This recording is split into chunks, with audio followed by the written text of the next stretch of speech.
Want to unhide posts on Facebook? Don't worry, I'll show you how in just a few simple steps. So, let's get started. First, open the Facebook app on your phone. Next, tap on the menu icon.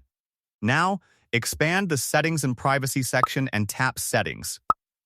Scroll down until you reach the Your Activity section, then tap Activity Log.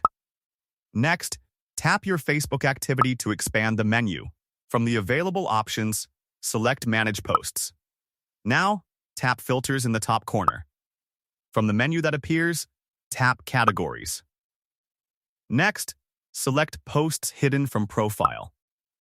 Here, you'll see all the posts that are currently hidden from your Facebook profile. To unhide a post, tap the three-dot icon next to it. Then, tap Add to Profile. And that's it. If you found this video helpful, don't forget to like, subscribe, and hit the bell icon for more practical tips. Thanks for watching.